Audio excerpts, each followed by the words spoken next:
Voilà, donc on va parler de la Vierge Marie, qui est un sujet évidemment très vaste. C'est difficile de bien parler d'elle, c'est un mystère qui est immense, qui est très élevé bien sûr, multiforme et surtout universel, c'est-à-dire que ça touche toutes les personnes du monde, du passé, du présent, du futur. Donc évidemment on peut pas bien en parler, il y a trop de choses à dire, c'est même impossible de vouloir tout dire sur la Vierge Marie. L'association Marie de Nazareth fait depuis 10 ans une petite lettre quotidienne sur Internet qui s'appelle 1 minute avec Marie, et on n'a pas épuisé le sujet, loin de là. Hein. Donc il y a énormément à dire. Alors aujourd'hui, vous allez attacher vos ceintures parce qu'on va essayer de dire beaucoup de choses quand même, mais ça sera qu'un résumé, une synthèse. Première chose, en préliminaire, on est ici devant la statue de Marie, c'est important parce que il faut qu'elle nous aide déjà, mais une statue de Marie, c'est pas un bibelot, c'est une présence. Dans l'Ancien Testament, on disait qu'il fallait pas représenter Dieu, mais il y a eu un changement avec l'incarnation, il a pris un visage, et à partir de là, même s'il y a eu des discussions dans l'histoire de l'Église, il y a une querelle qu'on appelle iconoclaste, ça a été tranché, et les pères du Concile ont dit que l'honneur rendu à l'image remonte à son modèle. C'est-à-dire que une statue, c'est un signe extérieur qui appelle une présence intérieure, et le but, en quelque sorte, c'est de prendre Marie chez soi, comme Joseph et Jean. Je ne sais pas si vous avez remarqué, mais dans l'Évangile, il y a 2 moments où les 2 grands saints de la Vierge Marie, Saint Joseph, on lui a dit « Ne crains pas de prendre Marie chez toi, ton épouse ». Et puis Jean au pied de la croix, Jésus lui a dit « Voici ta mère ».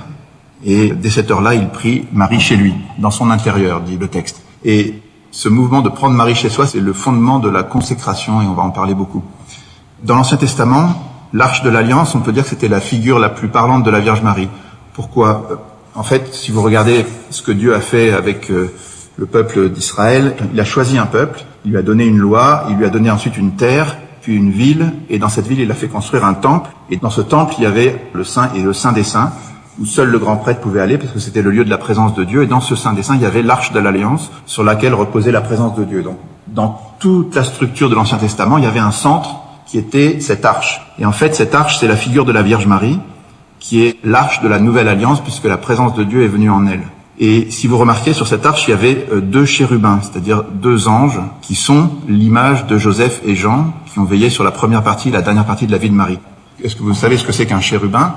On dit que dans les anges, il y a 9 cœurs des anges, il y a les anges, les archanges, principautés, puissance, vertu, domination, trône, chérubins et séraphins. Ils sont classés dans l'ordre, c'est-à-dire que les anges et les archanges sont actifs, ils sont avec nous, ils sont proches, et les chérubins et les séraphins sont tellement proches de Dieu qu'ils sont entièrement tournés vers Dieu, ils ne font que contempler Dieu. Et à cause de ça, ils sont dans l'extase, ils sont silencieux.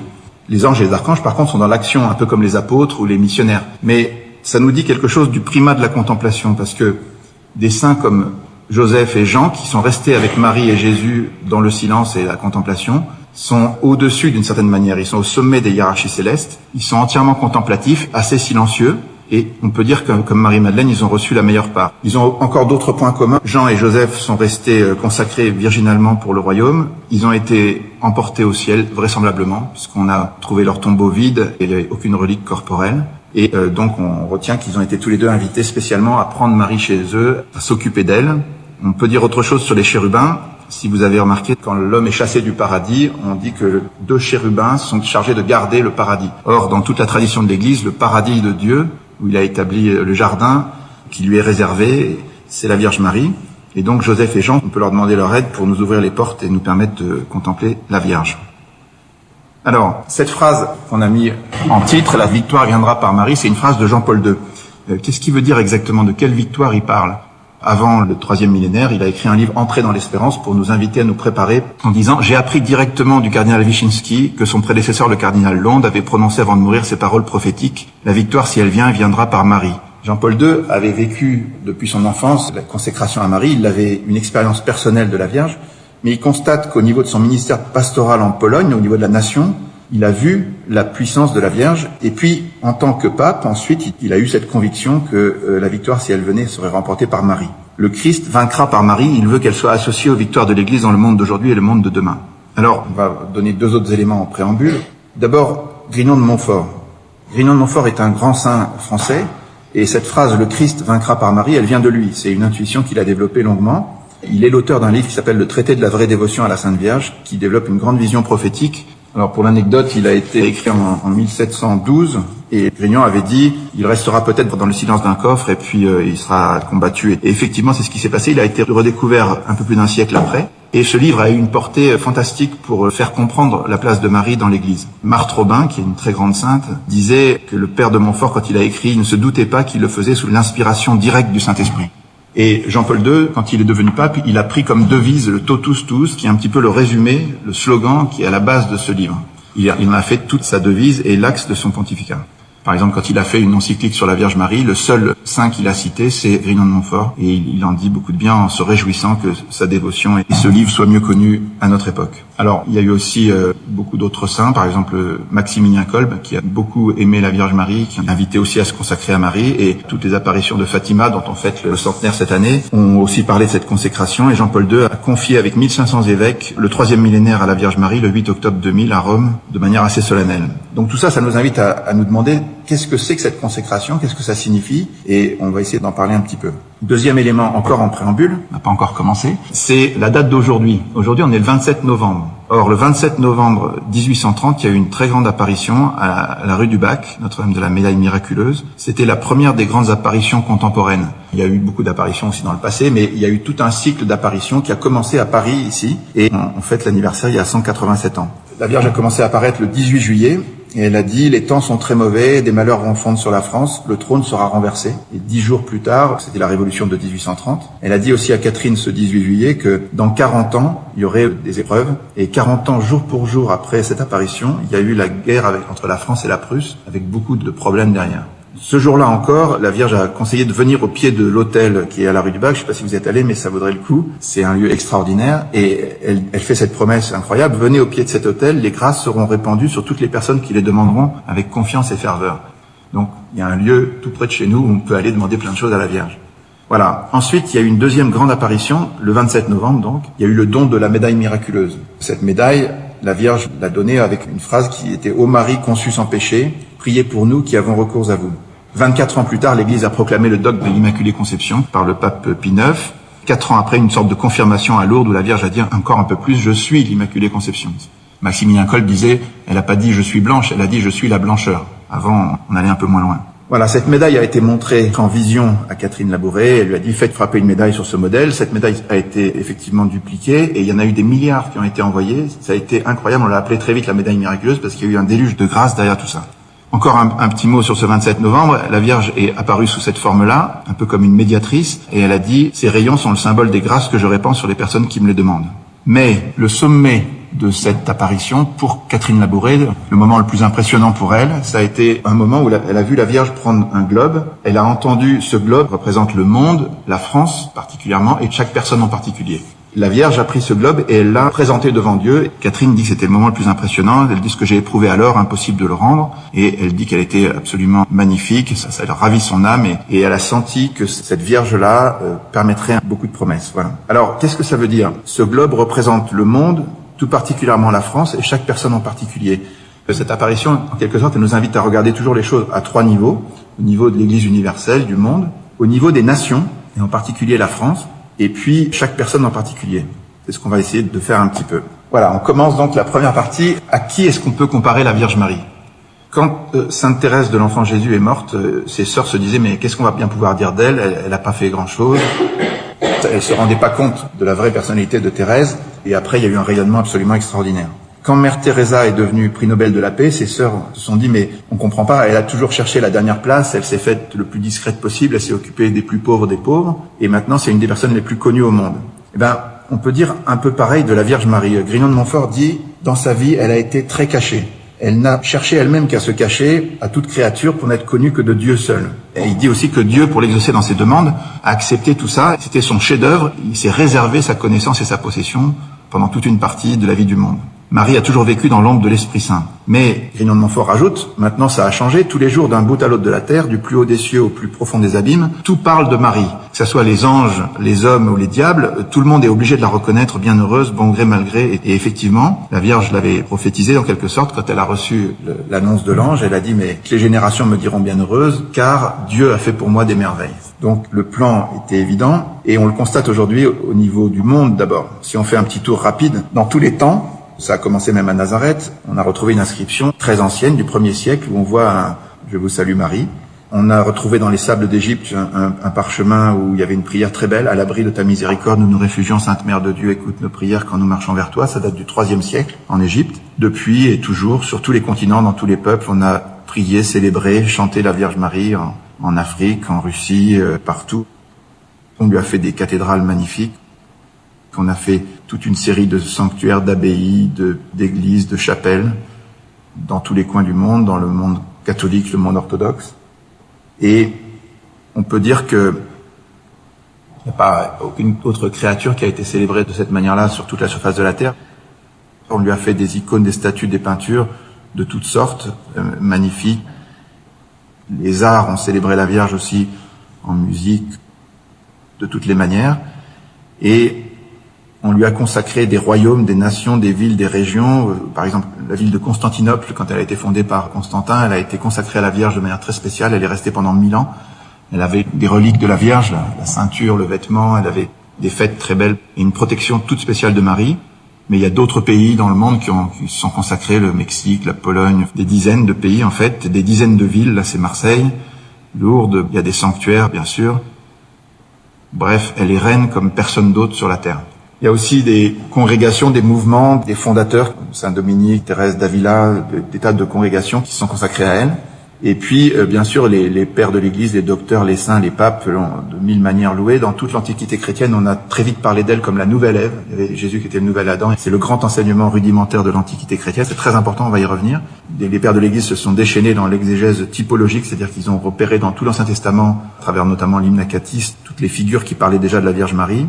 Il y avait des très grands saints comme Bernard de Clairvaux qui a été spécialement inspiré des grands théologiens comme saint Thomas d'Aquin, saint François de Sales, Don Bosco qui a parlé des 3 blancheurs sur laquelle compte l'Église, saint Jean de la Croix qui dit que Marie est essentielle dans les nuits spirituelles, saint Séraphin de Sarov, un très grand saint orthodoxe qui a aussi dit qu'il n'avait pas planté un clou sans la volonté de la Vierge, sainte Thérèse de l'Enfant Jésus, elle est plus mère que reine, saint Padre Pio, Marthe Robin qui la voyait comme médiatrice, etc., etc. Et puis Jean-Paul II qui est vraiment le grand docteur mystique et marial qui nous enseigne sur la Vierge. Et puis derrière tout ça, il y a des millions de pèlerins partout, dans tous les sanctuaires, sans cesse, voilà. Alors, les hommes ont fait plein de choses pour elle comme ça, il y a des réponses, mais c'est des réponses à ce que la Vierge a fait elle-même.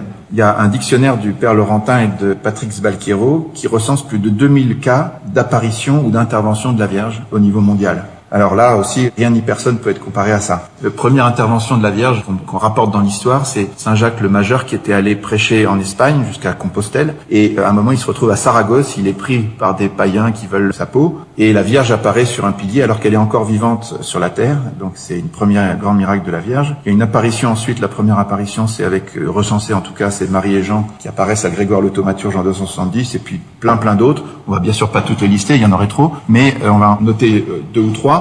Il y a l'apparition de la Vierge à Guadalupe en 1531 au Mexique, extraordinaire apparition, alors qu'il n'y avait pas beaucoup de succès dans la mission. Juste après cette apparition où la Vierge parle en langage des Aztèques, il y a plus de 9 millions d'Indiens qui se convertissent d'un seul coup et l'évêque local qui meurt d'épuisement à force de confirmer les Indiens. Et puis, cette année, on est obligé de parler des apparitions de Fatima qui sont extraordinaires à plus d'un titre. D'abord, elles ont été introduites par l'apparition d'un ange aux enfants qui dit qu'il est l'ange du Portugal. Alors les nations ont un ange, c'est étonnant.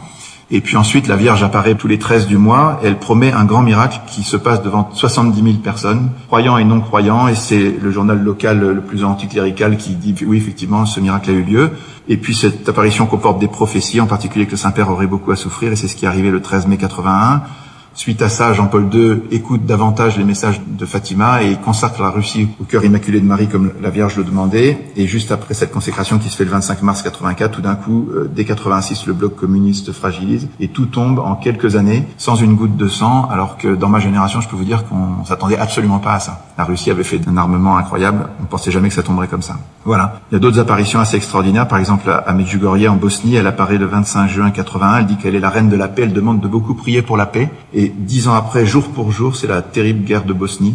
Des voyants qui continuent à voir la Vierge depuis 36 ans. Il y a des tests scientifiques qui ont été sur eux, des miracles vraiment super abondants là-bas. Bref, Marie a été aussi extrêmement active dans la défense de la chrétienté contre l'islam. La première victoire qui arrête l'expansion musulmane, c'est Charles Martel à Poitiers. Ça se passe un samedi et il dédie sa victoire à Marie et à Saint Michel Archange. Mais l'expansion musulmane continue. Il y a par exemple à Lépante une victoire totalement improbable des chrétiens qui étaient 2 fois moins nombreux sur une victoire maritime. Le pape demande de prier le rosaire, il a une apparition et finalement il y a un miracle, les vents qui soufflent dans le bon sens et tout, et les chrétiens arrivent à s'en sortir.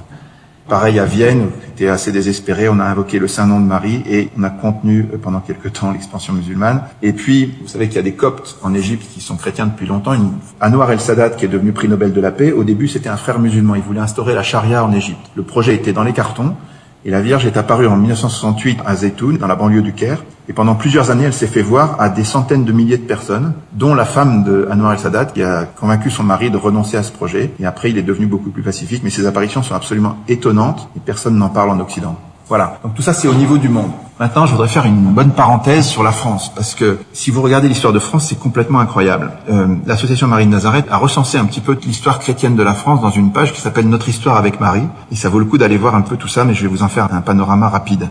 Au tout début, avant même que le Christ soit annoncé en France, il y avait 2 endroits au moins où on priait la Vierge qui doit enfanter, c'était à Longpont et à Chartres. Ensuite, il y a eu très tôt un culte à la Mère de Dieu, en particulier au Puy-en-Velay, au moment du concile d'Éphèse. Et puis quand Clovis a été baptisé, c'est devenu un adage connu, le royaume des Francs et le royaume de Marie. Il y a eu des grands miracles ensuite avec, par exemple, l'arrivée d'une barque à Boulogne, un soir d'hiver, et c'est devenu la Vierge la plus vénérée par les rois de France. C'est à peu près la même époque qu'on construit le Mont Saint-Michel, avec l'archange protecteur de la France aux côtés de la reine de France. 1000 ans avant Bernadette, Charlemagne assiège un sarrasin qui s'appelle Murat dans le sud de la France. Il accepte de se rendre à condition que la terre soit dédiée pour toujours à la Vierge Marie.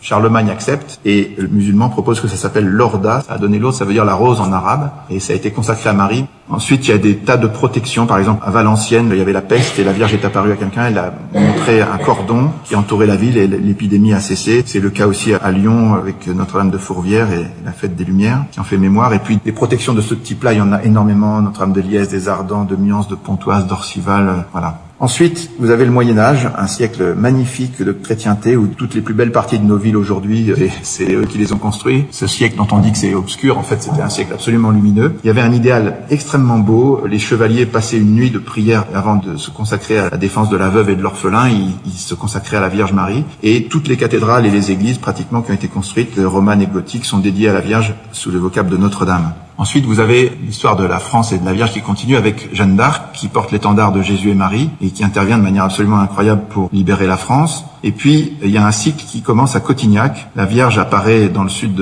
près de Toulon. Notre-Dame des Grâces, elle dit qu'on vienne ici en procession pour recevoir toutes les grâces que je veux y répandre. Et elle fait des miracles. Et puis, 100 ans à peu près après, il y avait un problème au niveau des rois de France. Le roi Louis XIII et son épouse, Anne d'Autriche, n'avaient pas d'héritier depuis 20 ans. Et le royaume commençait à paniquer. Donc il y a eu des prières et un frère religieux qui était très proche de la Vierge a reçu une apparition et la Vierge lui a dit il faut faire 3 neuvaines, une à Cotignac, une à Notre-Dame de Paris et une à Notre-Dame des Victoires. 9 mois, jour pour jour, après la fin de la dernière neuvaine, le roi Louis XIV est né et on l'a appelé Dieudonné parce qu'il y a un miracle de Dieu. Alors, Louis XIII, quand il a appris tout ça, il y avait toute une série de grâces qui tombaient sur le pays à cette époque et il a décidé de remercier la Vierge par un vœu qui est absolument capital. En remerciement de tant de grâces, il a consacré la France à Marie officiellement, il lui a fait don de son royaume. On voit cette statue de Louis XIII offrant sa couronne à la Vierge dans la cathédrale de Notre-Dame de Paris et ça a été un moment clé parce que officiellement le royaume de France est vraiment le royaume de Marie. La fête de l'Assomption est devenue la fête nationale et les historiens témoignent que dans la suite de ce vœu, il y avait un déluge de grâce sur la France, toute une série de bonnes nouvelles. Parmi les bonnes nouvelles, Louis XIV a grandi et puis il s'est marié avec l'infante d'Espagne à Saint-Jean-de-Luz et au même moment, le jour même, Saint-Joseph apparaissait à Cotignac et Sainte-Anne aussi, donc vous voyez toute la famille de la Vierge, Joseph et sa mère sont venus en France. Voilà, tout ça jusqu'aux apparitions de Paray-le-Monial qui sont assez décisives où le Christ vient demander la consécration de la France au Sacré-Cœur. Vous avez vu sur la médaille miraculeuse, il y a le cœur de Jésus et le cœur de Marie. Et là, il y avait eu une consécration à Marie faite par Louis XIII et Louis XIV, on lui demande la consécration au Sacré-Cœur de Jésus. Le message est très beau, il date du 17 juin 1689. Sainte Marie-Marguerite transmet à sa supérieure ce message. Le Christ parle et il dit « Fais savoir au fils aîné de mon Sacré-Cœur que comme sa naissance temporelle a été obtenue par la dévotion au mérite de ma sainte enfance, de même sa naissance à la gloire éternelle sera obtenue par la consécration à mon cœur adorable qui veut triompher du sien et par son entremise de celui des grands de la terre. Triompher du cœur du roi, ça veut dire demande la conversion du roi. La cour de Versailles et la manière dont on vivait de manière très mondaine, c'était pas exactement l'idéal chrétien. Donc le Christ vient demander une conversion au roi et à sa cour. Le Sacré-Cœur veut régner dans son palais, être peint dans ses étendards, être gravé dans ses armes et rendre victorieuse de tous ses ennemis. Tout ça s'est passé en 1689. C'était des promesses magnifiques, mais si vous regardez l'histoire de Louis XIV, jusqu'en 1689, il n'y a que des victoires, et à partir de là, il y a pratiquement que des défaites. Ce vœu donc n'a pas été exaucé. Il y a eu un grand changement. Le 17 juin 1789, c'est-à-dire 100 ans jour pour jour après, le tiers-État se proclame assemblée constituante, c'est-à-dire c'est le basculement de la Révolution. Tiers-État qui prend le pouvoir, en fait. 3 ans après, Louis XVI, au fond de sa prison au Temple, il se souvient qu'il y a eu un problème et il fait la consécration au Sacré-Cœur. Mais là, il n'a plus le pouvoir, donc ça ne marche pas. Et il y a quelque chose de très fort, c'est que 242 ans plus tard, vous savez qu'il y a eu ces apparitions de Fatima où la Vierge avait demandé qu'on consacre le monde à son cœur immaculé. Elle avait dit en gros que ça éviterait la Deuxième Guerre mondiale et puis que la Russie arrêterait de répandre ses erreurs à travers le monde. Et en 1931, le Christ apparaît à Sœur Lucie et il vient se plaindre. Il dit « Ils ne veulent pas écouter ma demande. Comme le roi de France, ils s'en repentiront. Et la Russie répandra ses erreurs, des persécutions viendront, le Saint-Père aura beaucoup à souffrir, et tout ça, et tout ça. » Si vous voulez, ce qui est étonnant, c'est que 242 ans plus tard, le Christ n'a pas oublié que le roi de France n'avait pas fait ce qu'il devait faire. Alors il y a eu des choses, il y a eu en Vendée, on s'est consacré au Sacré-Cœur, les pauvres Vendéens l'ont payé très cher, il y a eu le père de Foucault, il y a eu plein de choses autour du Sacré-Cœur, en particulier, il y a eu quand même la construction avec un vœu national en 1870 du Sacré-Cœur de Montmartre, qui était dans la demande de Jésus à Paray-le-Monial. Mais il y a quand même un rendez-vous manqué avec le Sacré-Cœur.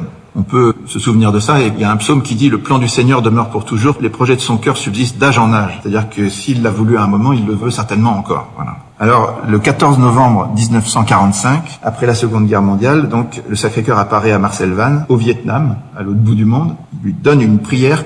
Le Christ demande que tous les Français la récitent tous les jours. Cette prière, « Seigneur Jésus, aie compassion de la France, fait que remplie d'amour pour toi, elle contribue à te faire aimer de toutes les nations de la terre. » Il demande aux Français de prendre l'engagement d'être fidèles et de travailler à répandre son règne dans tout l'univers. Ça s'est passé 70 ans, jour pour jour, avant les attentats du Bataclan. Donc, reprenons rapidement le cycle après ces rendez-vous manqués avec le Sacré-Cœur. Je pense que c'est un vrai problème, mais par contre, il y a une véritable alliance avec la Vierge, et la Vierge a voulu le montrer. Il y a eu ces apparitions donc de 1830 dont on a parlé. Après cette apparition, il y a eu des apparitions de La Salette, où la Vierge a dit que les temps étaient mauvais. À Lourdes, où elle demande la prière et la pénitence, et elle fait plus de 3000 guérisons scientifiquement inexplicables, dont certaines sont des miracles reconnus par l'Église. Ensuite, en 1871, elle apparaît à Pontmain, au moment où il y a la guerre et les Allemands avancent. Elle arrête les Allemands par la prière des enfants à Laval, avec encore quelque chose assez extraordinaire comme protection. Et puis elle apparaît à Pellevoisin, en se plaignant un petit peu, en disant « Et la France, que n'ai-je fait pour elle ?»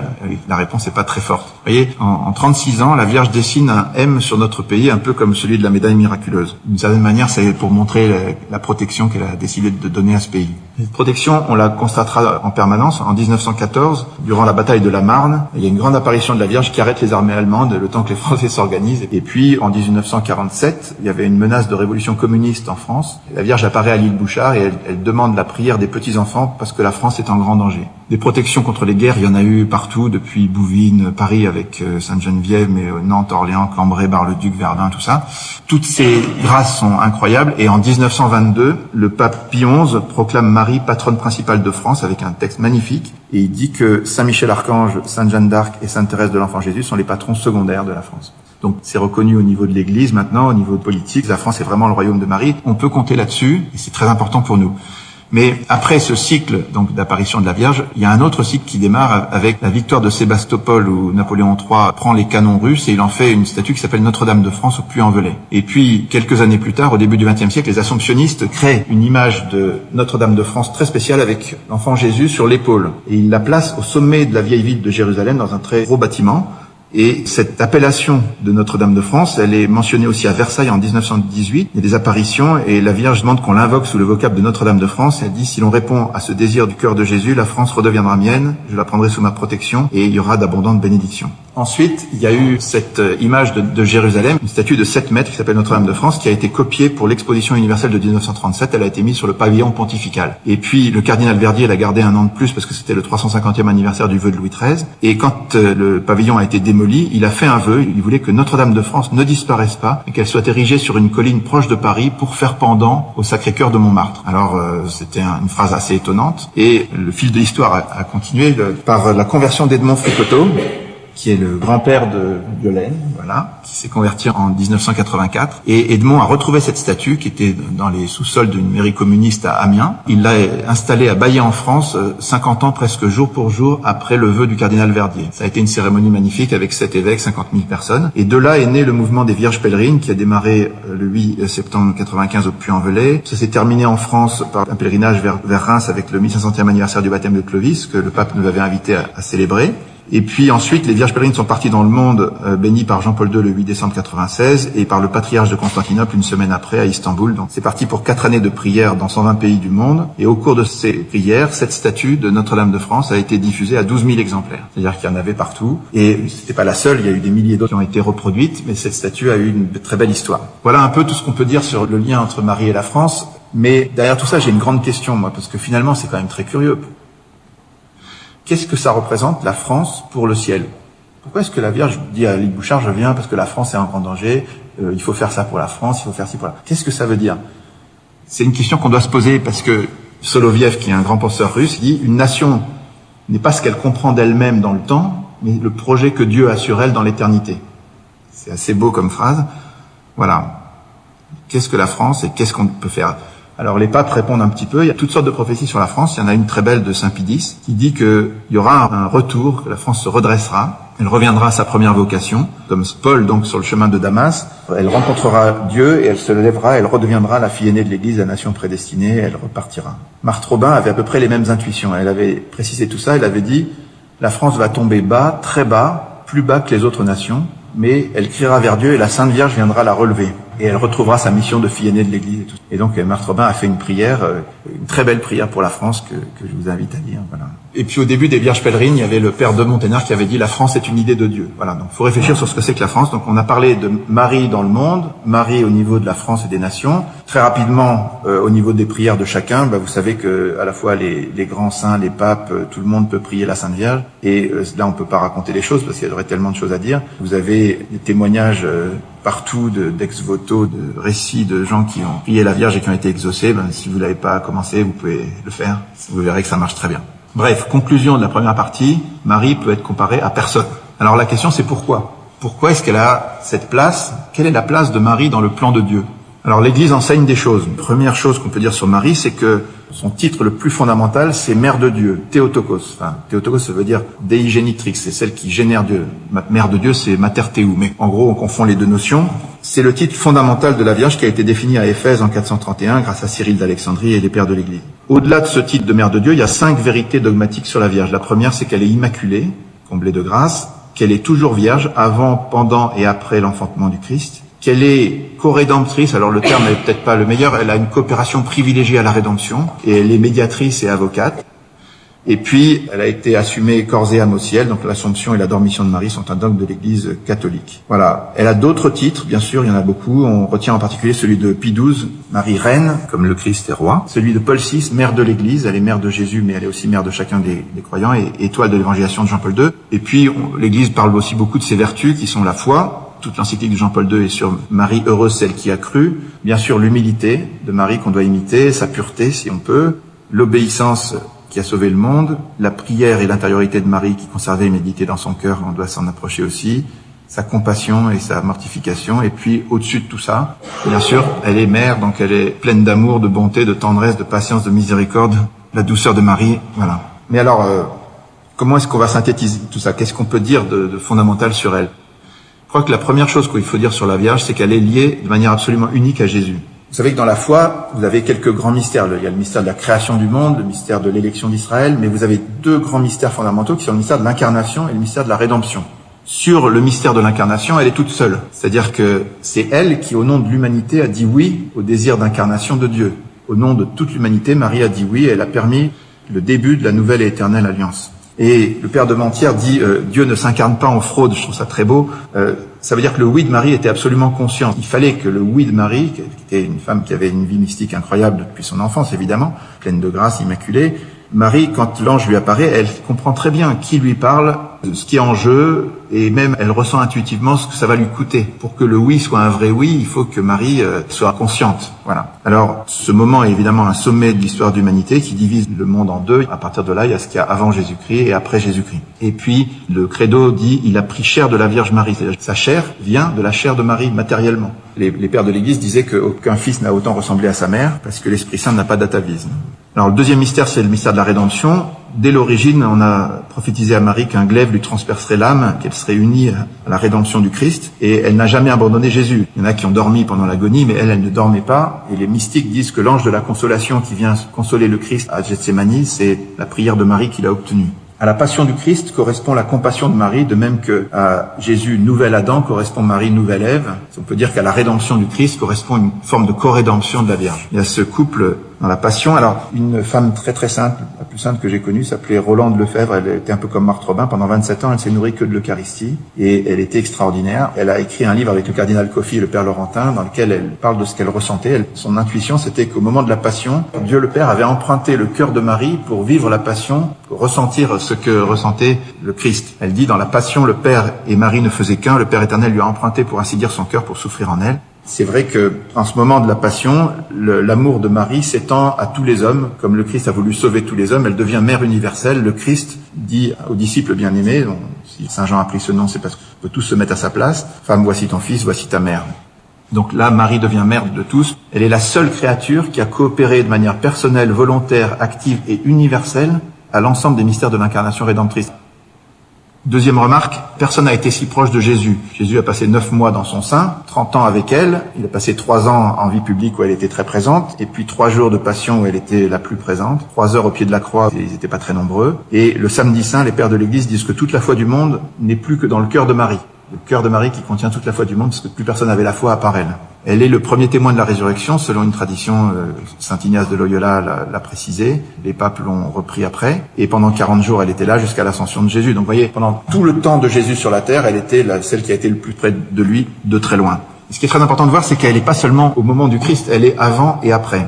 On dit qu'elle est le sommet d'Israël qui attend le Christ, elle est l'Église qui prolonge. Rapidement, vous savez tous que le Messie a été prophétisé par des tas de prophéties, mais Marie, la mère du Messie, a été aussi prophétisée. C'est très important. Il y a une seule autre personne qui a été prophétisée dans l'Ancien Testament, c'est le précurseur, c'est-à-dire Jean-Baptiste. Il y a 2 versets de Malachie, le prophète Malachie, qui parlent d'un précurseur qui viendra avant Jésus.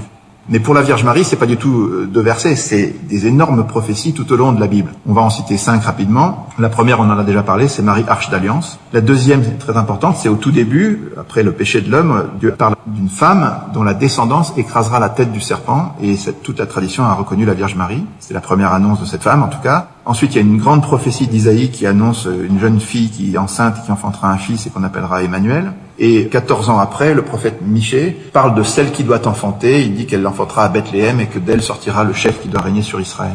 Donc, grande prophétie autour de la jeune fille vierge qui doit enfanter. Encore une 4e autour de la fille de Sion. Le prophète Sophonie et le prophète Zacharie parlent d'une fille de Sion qui doit chanter, se réjouir parce que le Seigneur viendra demeurer en son sein, c'est-à-dire dans ses entrailles de mère. Et puis, il y a la fiancée du Cantique des Cantiques qui est aussi très importante. On dit que c'est le lys au milieu des épines, la plus belle des femmes, sans tache aucune. Voilà. Il y a toute une série d'autres figures que les pères de l'Église ont relevées dans l'Ancien Testament. L'hymne acatiste en liste beaucoup, mais il y en a plein d'autres. Voilà. Alors, c'est très important de noter que la Vierge a été annoncée par les prophètes parce que vous avez des protestants évangéliques qui vous disent que les apparitions de la Vierge Marie, c'est des manifestations du démon. Que c'est pas normal qu'on prie la Vierge Marie et tout ça. Mais c'est pas du tout biblique de penser ça. Dans la Bible, il y a une annonce du Messie, mais il y a une annonce de la mère du Messie. Et pour les Juifs, c'est très important. Il y a toutes les femmes juives qui espèrent qu'elle serait la mère du Messie. Donc, la place de la mère du Messie, elle est considérable dans la Bible. Et ne pas lui donner une place dans la vie de l'Église, c'est une erreur biblique, on va dire. Voilà. Marie est donc le sommet d'Israël. Il y avait une attente très forte du Messie au temps du Christ, parce qu'il y avait les prophéties de Daniel, des 70 septénaires et des 4 royaumes qui précisaient même la date de la venue du Messie. Donc au temps de Jésus, on attendait spécialement le Messie. Et Marie a été éduquée comme ça par sa mère d'abord, et ensuite elle est partie au temple. Très important qu'elle soit allée au temple, c'est célébré par toutes les églises apostoliques dans leur liturgie. Ça veut dire que Marie, au temple, au cœur d'Israël, recueille toute la tradition d'Israël. Père Marie-Dominique Philippe, à qui on parlait souvent, disait, pour parler de la Vierge, il fallait montrer que tout monte avec l'Ancien Testament jusqu'à un sommet qui est Marie, que Marie reçoit Jésus, et que de là, tout redescend jusqu'aux extrémités de la terre. Il y a une sorte de plan de Dieu qui passe par Marie. L'Apocalypse de Baruch et les protévangiles de Jacques et le Talmud évoquent ces jeunes filles qui étaient élevées au temple. jeune fille élevée au temple, tissait les vêtements des prêtres et le rideau du temple. Marie était là, elle attendait le Messie plus que quiconque. Quand dans le Magnificat, elle dit que Dieu comble de bien les affamés, elle était spécialement affamée. Marie était donc là avant, elle était aussi le soutien de l'Église naissante. Elle est le début de l'Église, elle est là à la Pentecôte, elle a recueilli les reliques du Christ d'après tous les mystiques, elle faisait le chemin de croix d'après Anne-Catherine Emmerich et d'autres. Elle a été là dans les premiers martyrs et persécutions, elle a été avec Jean à Éphèse où elle a créé le modèle de la vie contemplative. Les premiers moines avaient pris Marie et Jean comme modèle de vie et elle vivait selon le rythme de prière du temple. Elle est intervenue pour Saint Jacques le Majeur et elle a été aussi très présente dans la constitution des évangiles, en particulier celui de Luc, où le récit de Luc vient d'elle à l'évidence. Tout ça se termine par la dormition de Marie qui est attestée à Jérusalem et son Assomption. Et ensuite, Jean de Zébédée, le dernier des apôtres, va écrire l'Apocalypse. Il y aura une vision à Patmos, dans cette île magnifique de Patmos. Il va voir une femme qui combat le dragon, une femme couronnée de 12 étoiles. C'est avec ça qu'on a fait le drapeau de l'Europe. Et le couronnement de Marie fait partie de la foi de l'Église. Voilà, donc Marie est avant le Christ, elle est après. Et Grignon de Montfort nous dit elle sera spécialement présente à la fin des temps. Il y a une apparition de la Vierge au Puy-en-Velay où elle dit « J'ai été le soutien de l'Église naissante, je le serai aussi à la fin des temps ». Grignon de Montfort insiste là-dessus, il parle de la méthode de Dieu qui commence toujours toutes ses œuvres par Marie, Jésus, chacun de nous enfanté par la Vierge. Et la seconde venue du Christ viendra aussi par Marie. Son intuition, c'est que Marie a été inconnue jusqu'ici, et c'est pour cette raison qu'on n'a pas le triomphe du Christ. La connaissance et le règne du Christ arrivent dans le monde, et ce sera une suite nécessaire de la connaissance et du règne de la très sainte Vierge. Tout a commencé par Marie, et tout doit être consommé par Marie. Il faut donc maintenant révéler et découvrir Marie.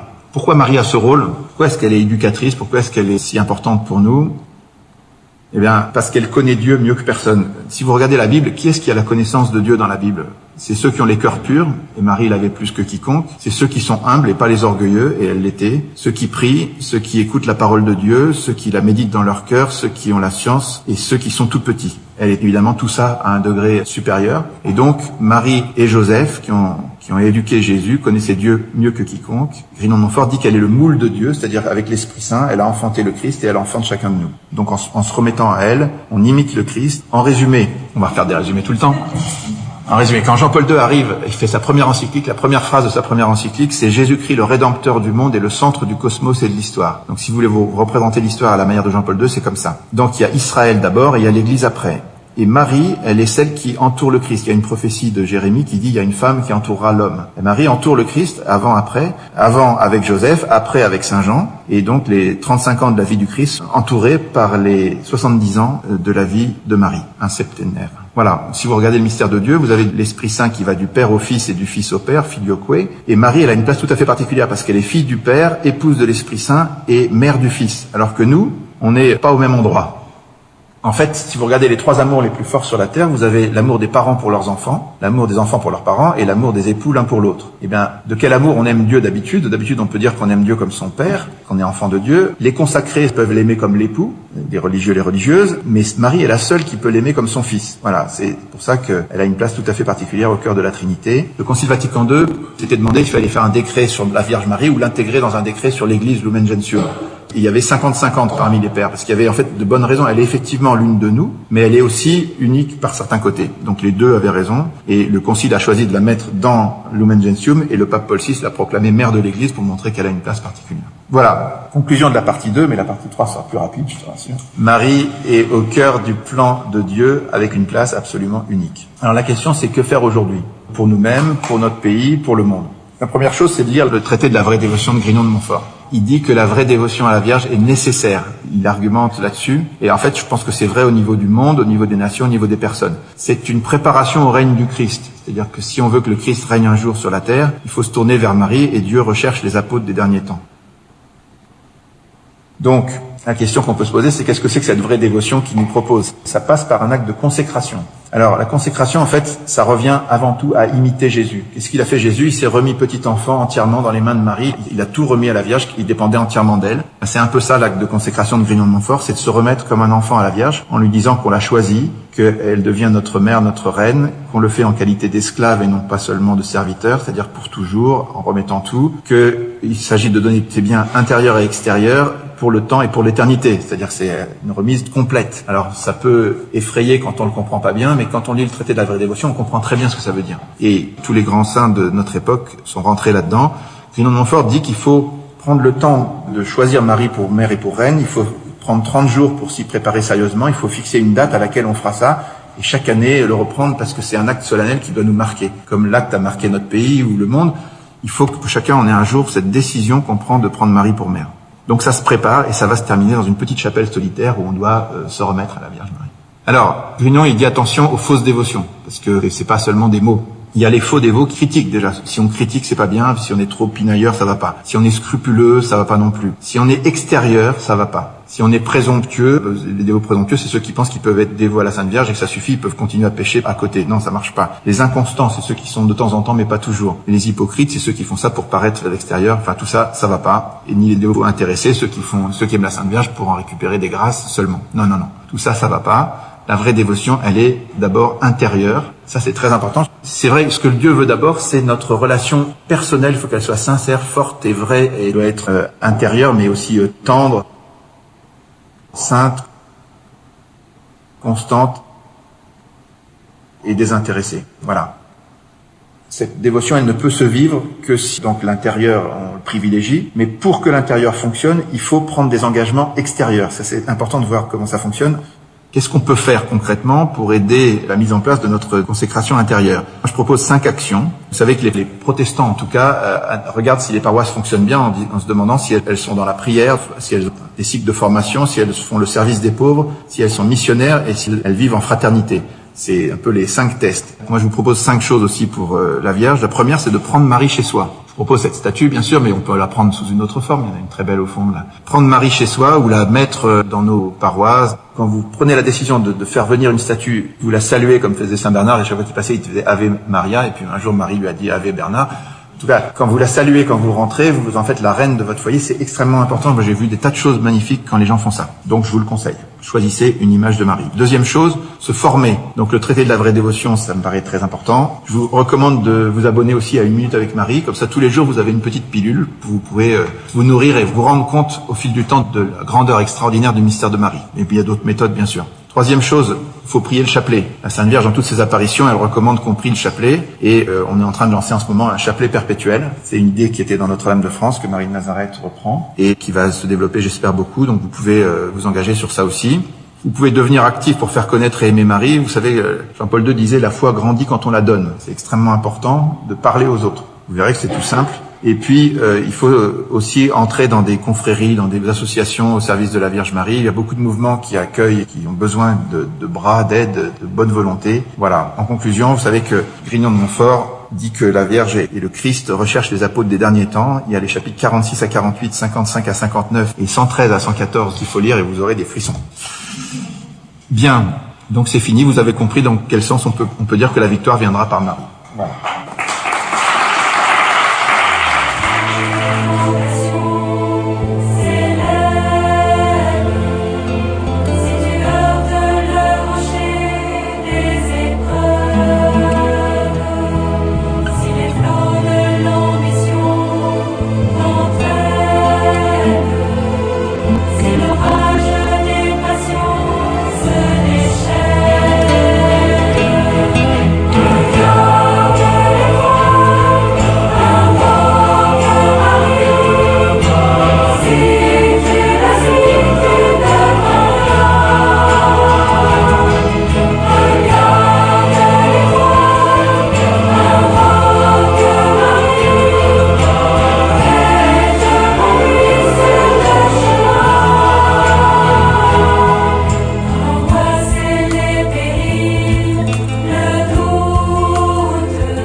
jalousie et trahison te submergent, si ton cœur est englouti dans le gouffre, emporté